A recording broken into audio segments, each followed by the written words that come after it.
We dismiss history at our peril. Liberty Nation Radio with Mark Angelides.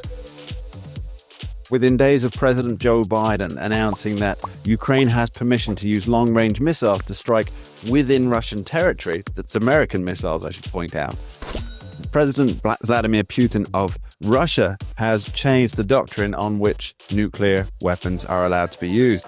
Now, who could have seen this coming besides everyone? And what is the ramification of this for the American people and indeed for the wider world? We're very fortunate to have with us Liberty Nation's national security correspondent who has been covering the 1,000 days of war in Ukraine with more insight than pretty much anybody else in the news media. Dave Patterson, thanks for being here, Dave.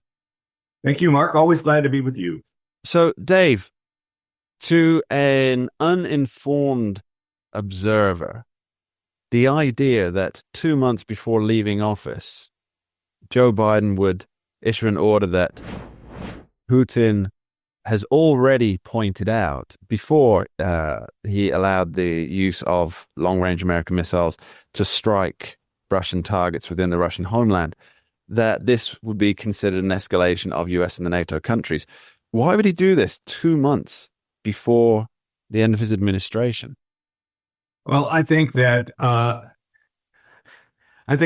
really, really good question. The obvious answer is that he wants to leave President-elect Trump with a really serious problem, an almost insurmountable problem, so that Democrats can walk away and say, see, we told you, we did the best we could, and it's just an insoluble problem.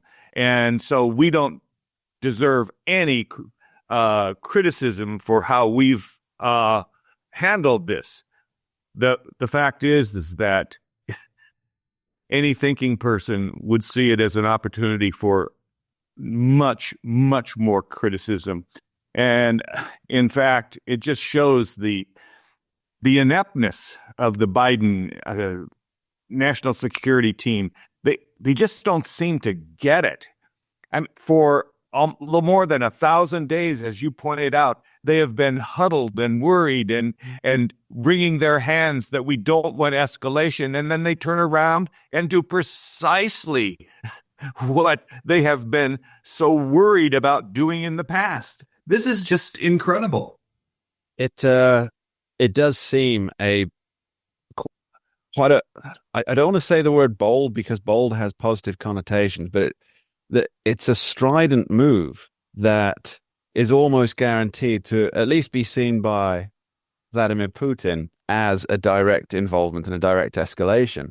And we can only pray that the fallout of this doesn't expand to what many people are worried about now, which is a wider global conflict that does directly involve the United States and a lot of European nations. But I'm wondering if the official line, as from what I can tell, is that this was done to deter North Korean troops who are now currently engaged. I believe it's about 10,000 North Korean troops who are engaged in the wider Russian war effort from staying involved. I mean, how does that actually work? I'm failing to see the logic here. And if I may bring up 2 points that I'd like you to come back on is, one, if these missiles, these ATACMS, ATACMS, are end up killing North Korean soldiers who are engaged in prosecuting the war against Ukraine, how will that deter North Korea from becoming further involved in operations in Russia? And second, how does this quieten issues from what is essentially a rogue pariah state that has for many, many years been threatening nuclear Armageddon upon the United States? How does the decision square with those two issues? Or does it not? I don't think it squares at all. I mean, you've got the North Koreans who have now put the latest is about 11,000 troops into the fight in the Kursk region, and the reason that they felt obliged to do that is because for the last more than 3.5 years now, the Biden administration has failed completely to engage North Korea. And so they have not talked to them. All they've done is sit back and react to North Korean missile launches and missile tests and so forth. And for an administration whose fundamental belief is, if we're real nice to you, will you be real nice to us? It is just a total reversal of that sort of thinking. And so consequently, you had initially this friendship meeting, this agreement between Putin and the North Korean leader, and then it has grown, and then North Korea provided weapons to backfill the Russian military as they used artillery shells rapidly, and now you've got the insertion of North Korean troops into the war, which changes the dynamic considerably. And so, okay, you start to wipe out North Korean troops. Now what? North Korea will see that as an opportunity to escalate their involvement. This is just a complete failure of managing geopolitics. I mean, if you want a course in how not to do things, you're watching the Biden administration do it over and over and over. It is the failure of incrementalism, which has been the hallmark of the Biden administration.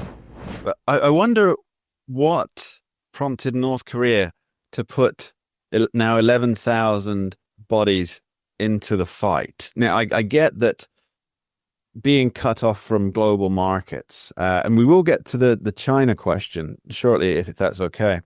But I can understand why North Korea might get involved in backfilling munitions, because it's a country that's, because of its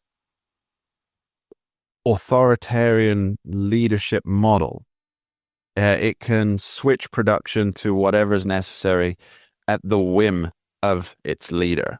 And so I understand, being out of the global markets that it is, that this was an opportunity to bring cash into the coffers. And I disagree that they should be involved in it, but I can see why they might be willing to do that. But I can't see what the benefit is of sending 10, 11,000 troops to Russia to wage war against Ukraine. What's the benefit to Kim Jong-Un?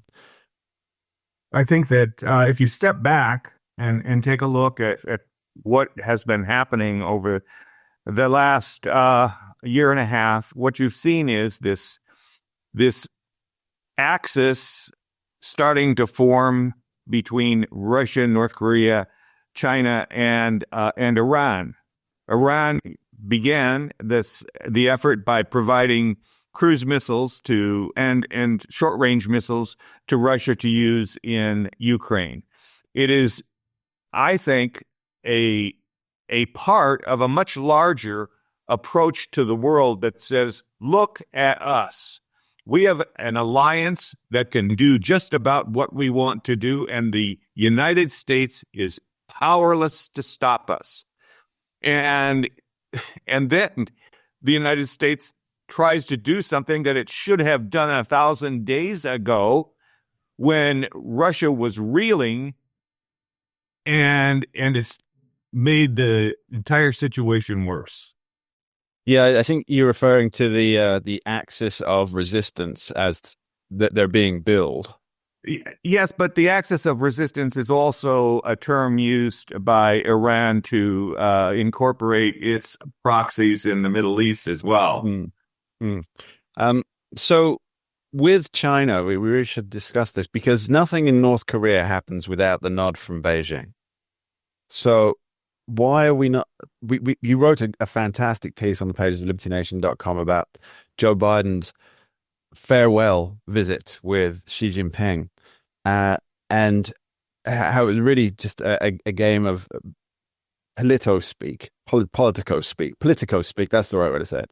rugged and Diplo speak. Diplo speak is a great one. I know a 2-year-old who loved that word, Diplo, like the dinosaur. And your piece on that described how the relationship really is still very much a position of China says this, and then people like the White House National Security Advisor Jake Sullivan and Anthony Blinken, they spin it to sort of say, we made our positions very clear. We spoke boldly and openly, and really none of this hits home for anything. But you've got this happening at the same time that North Korean troops are in the Kursk region, and this doesn't get brought up, or at least we haven't seen anything about this being brought up, even though, if I know and that you know, then the State Department certainly knows that nothing happens in North Korea without the nod from Beijing. That's correct. And so what you have to assume is that President Xi gave the go-ahead for the troops from North Korea to go and help the Russians, and particularly to help the Russians regain lost territory in the Kursk region. And so you're exactly right. The Chinese obviously gave this a green light, as the State Department likes to say. And interestingly enough, President Biden just talked to Xi not a few days ago, Saturday, and there was nothing that came out of that meeting that even began to suggest that Biden was very solid in his decision to allow the long-range missiles to be fired in Ukraine. But suffice it to say, they were candid talks, and progress was made. Yeah, candid talks and progress was made. That's we hear that just about every time or some form of those. We're going to be back with Dave Patterson after this short break, talking the route to peace in Ukraine. Don't go anywhere. We dismiss history at our peril. Liberty Nation Radio with Mark Angelides.